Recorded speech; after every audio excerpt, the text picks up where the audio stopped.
Hello, everyone. My name is Jalyn Turner, and for my capstone, I decided to write a paper breaking down the relationship between @real Donald Trump and the media.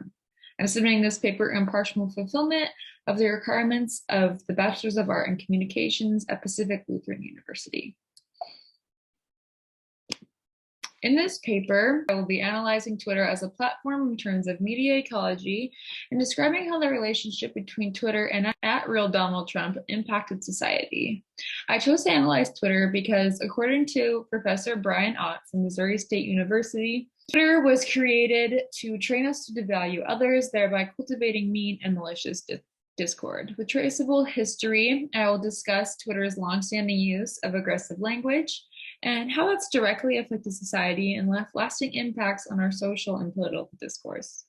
Additionally, I felt that this object would make for an interesting discussion because although Twitter is a private company, it is an app that infiltrates much of the public's life, whether or not someone is a user of the app.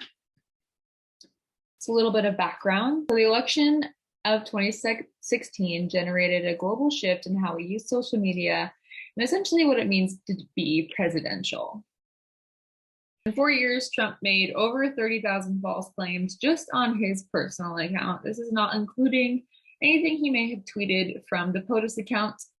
And yet, Twitter left him to speak freely and influence millions because the age of Twitter permitted him to do so until Twitter took action and suspended him in 2021.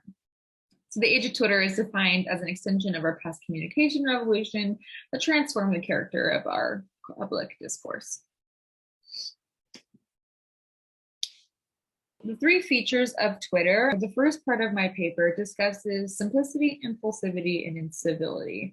These features are also coined by Professor Brian Ott, who I analyzed much of throughout my paper. And he claims that these features are a rigid limitation on the platform. And as a result, this framework has negatively transformed our public discourse by breeding dark and dehumanizing communication across the site. In other words, inbreeding users like Donald Trump. So to break them down a little bit, simplicity is the structural limitation on Twitter. And with the limitation of 280 characters, there's not a lot of room for explaining or having intelligent communication. Secondly, impulsivity. So this is the idea that anyone can tweet from anywhere without forethought or reflection. And by being able to just tweet as you please, it breeds impolite individuals as it does not require people to think before they speak. And lastly is incivility. Incivility is the fact that Twitter promotes uncivil discourse among its users. So because it's over the internet, interactions become depersonalized. And so people do not realize that people they are insulting are in fact people and not just accounts on the internet. I do break down a couple examples of this further into my paper, but the next section I discuss is why the relationship between Trump and Twitter works. Most important, the first one being homologous. So the relationship between them works on the same wavelength. Twitter and Donald Trump think the same, speak the same, and act the same, essentially. And so Trump naturally speaks in fragments and exclamation points. In fact, according to the Flesch-Kinsad test, Trump speaks at a 4th grade reading level, which is, I believe, the lowest in like the last 9 presidents or something. And additionally, similar to the impulsivity of Twitter, Trump fires his tweets off at rounds. So the way Trump speaks and the way he tweets is much in line with the framework of Twitter, which is why it works. Secondly is the rhetoric. So Trump's rhetoric is short, dehumanizing, and aggressive. It glorifies violence and spreads like wildfire. If you're familiar with Twitter, you know that aggressive or fake content spreads a lot faster than actual news. So fake news gets to people quicker than anything that has an ounce of truth to it. And because of this, it grabs audience's attention through simple verbiage, capital letters, dramatization, you name it. And lastly is the functionality. So as I stated, both Trump and Twitter directly correlate with one another with their means of operation and mode of communication. I then go in to discuss how the age of Twitter and @real Donald Trump directly impacted society. So how his tweets affected everyday people like you and me. So first of all, Trump fully integrated Twitter into the fabric of the administration. This has been something that has never been done before. Although Obama was the first president to have Twitter, he was not the first to use Twitter to speak, essentially. So this in turn reshaped the nation of the presidency and the presidential power. Additionally, it normalized humanizing rhetoric in social media. So as he was reshaping the presidency, society became desensitized to his outbursts, and this actively rewrote the rules of what it means to be presidential.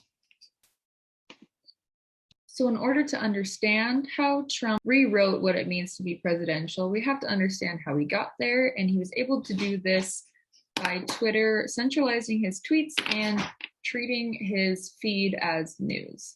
So from 2015 to 2021, Twitter consistently centralized Trump's tweets. And in doing this, they became an integral part of his presidency. They provided him a platform that gave him an unfiltered voice in the public sphere. Additionally, by making his tweets an integral part of his presidency, everything he tweeted became breaking news. And in doing this, everything he tweeted became presidential record. So with the popularization of his rhetoric within the media, he was able to actively shape his followers' opinions and affect the public. This is a list of a few things his tweets resulted in from 2015 to 2021. My paper describes these more in depth, but within these years, his rhetoric encouraged violence against marginalized groups. In fact, it went up 226% in hate crimes. And essentially through these tweets, resulted in violent and deadly behavior as his followers understood these messages as presidential intent, meaning that they thought they needed to be enacted, which irreversibly affected the safety of the public. Lastly, my paper goes into the medium is the message, or at least heavily influence the message. This term came from a study by Marshall McLuhan in 1964, who coined the concept, the medium of the message is the message, which means that essentially the medium, or in this case, Twitter, influences the message it carries, shaping, altering, and impacting the way we make sense of our social world. So in terms of Twitter and Donald Trump's social media fundamentally shaped how we communicated, regardless of fact or opinion, and then this ultimately impacted how we interact with one another within our environment. Lastly, I discuss what is next following the Twitter presidency. As I stated, Obama may have been the first to have Twitter, but Trump was the first one to use Twitter to speak. So following the Trump administration, we are likely to witness a growing intolerance for cultural and political differences, as well as a rise in hate crimes. Additionally, as long as Twitter remains in political discourse, we will continue to witness impulsive, aggressive users like @real Donald Trump glorify violence and inspire their followers to act on these feelings and opinions in the real world without repercussions. The Twitter presidency was only the beginning. It is clear that through the framework of Twitter, Donald Trump was elected into office. And because of this, he was able to divide society, damage international relations, threaten the safety of the public, and reshape the nation of the presidency forever. And this will only continue to shift our political discourse to a dark and dehumanizing shift unless we take action to change it. We should be deeply troubled by this outcome and fearful of what is to come. If we went to seek change, the first step would be into removing media from politics, but there's a long way to go before that happens. Thank you.